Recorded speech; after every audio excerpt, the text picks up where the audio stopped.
Geronimo Stilton. A very Merry Christmas. The fright of a lifetime. I looked at my watch. It was later than I thought. Mrs. Smith must already be on her way to her next appointment. 2 o'clock at the American Museum of Natural History. I sighed and picked up the yellow bag. Then, with my head hanging and my tail dragging between my legs, I headed toward the museum.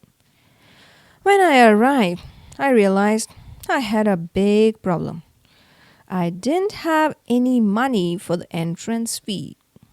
I almost cried. But then I caught a break. Right near the museum's front door stood a cleaning cart. I hid the bag behind a plant, then scrambled inside the garbage can. A few moments later, a cleaning mouse wheeled me inside the museum. I waited patiently while we clattered along. Then, as soon as it was safe to stick my snout out of the bin, I took a peek outside and got the fright of my life. An enormous skull was staring at me. It was the hugest dinosaur skeleton I had ever seen. I screeched and scurried out of the garbage can. I scrambled into the next room and raised my head to see an enormous whale that looked as if it was about to fall on top of me. I just couldn't take it anymore.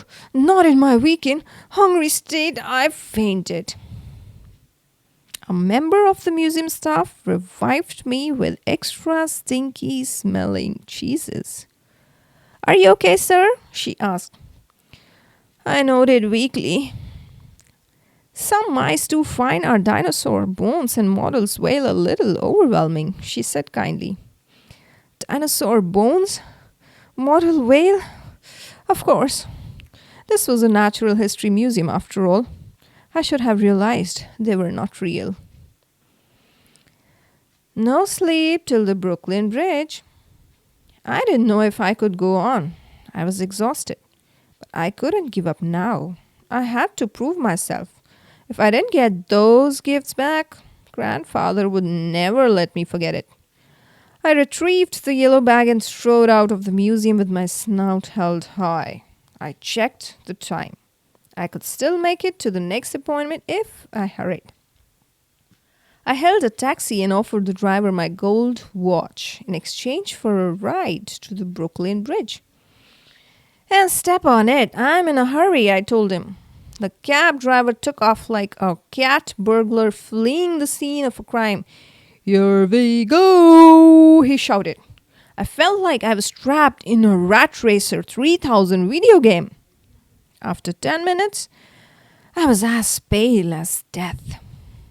After 20 minutes, I was as green as broccoli. After 30 minutes, I rolled down the window and lost my cheese.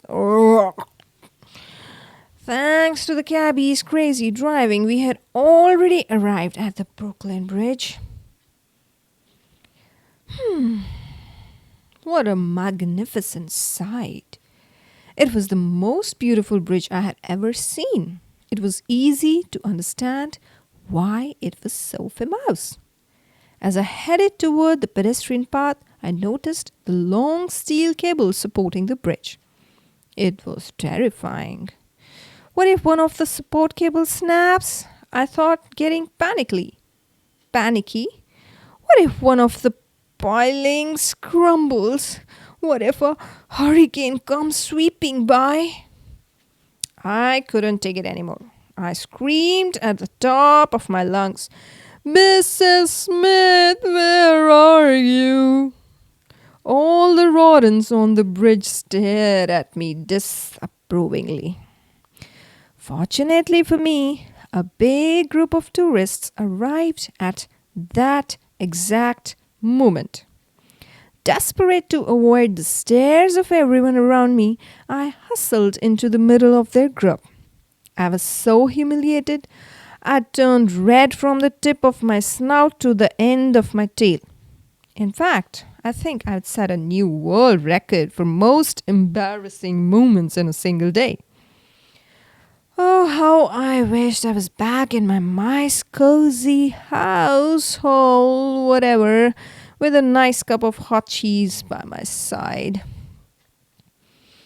Lady Liberty.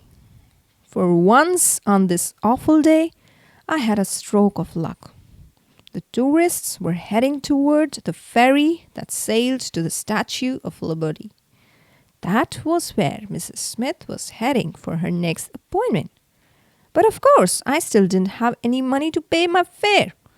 All I had in my pocket was a button and an old crust of cheese.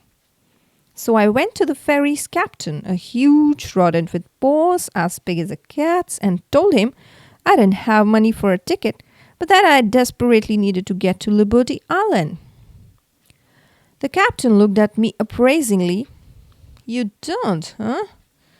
Well, let's see what we can do with you. The captain rubbed his paws together in anticipation. I've got it. Take that oversized mop and start scrubbing the deck. Make it shine. If I'm totally satisfied, I'll pay for your ticket to get into the Statue of Liberty. He smiled down at me. Today's your lucky day. I'll do it, I told the captain. I picked up the mop and began to swab the deck. A few minutes later, I looked up from my walk. There she was. The famous Lady Liberty was emerging through the fog.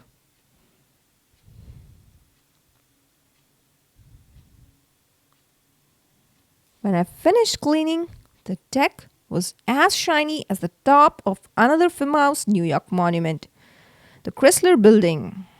The captain must have been pleased because he gave me a friendly pat on the back and almost dislocated my shoulder. This is America, young man. Go, climb the statue and look to your future. I decided to follow his advice. I disembarked and headed toward the statue. She was even more beautiful close up. With the yellow bag in tow, I got in line for the elevator that would take me up the base of the statue to Lady Liberty's feet. And holy cheese, was the line long! It seemed like every rodent in New York City was in line with me. I would be waiting for hours to get an elevator to the top. Without my gold pocket watch, I had no idea what time it was. Excuse me, do you have the time? I asked, the rodent standing behind me. It's 3:30, she replied. Moldy mozzarella. Mrs. Smith had probably come and gone. I let out a squeak of frustration. Would I ever see my bag again? There was only one way to find out. I had to make it to the Central Park by 4 p.m. Central Park. I can't begin to tell you what I had to do to get back to Manhattan.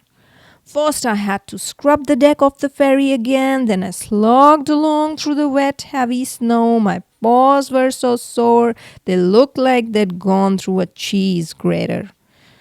I paused on a street corner to catch my breath. I was so tired I had to use the yellow suitcase to support myself. A sanitation worker took pity on me and offered me a ride uptown on the back of his garbage truck. I couldn't afford to be choosy, so I pinched my nose and scurried on board. What a stench! I got to Central Park on time, but I smelled like a garbage can. I had to find Mrs. Smith here. I just had to. Then I'd finally be able to go to the McMouse's apartment and relax. I started daydreaming about how my relatives would happily welcome me. I'd take a nice hot bubble bath. I'd eat some delicious warm food. Unfortunately, I was so busy daydreaming I forgot to look where I was going. Before you could say visions of cheese puffs, I was trampled by a group of runners. As they stomped on my aching tail, I heard them say, "Who's that? What's he doing blocking the road like that?" You can tell he's not a New Yorker. I was too weary and numb to feel a thing. My last thought was, Holy cheese, New Yorkers are tough. They jog in the snow.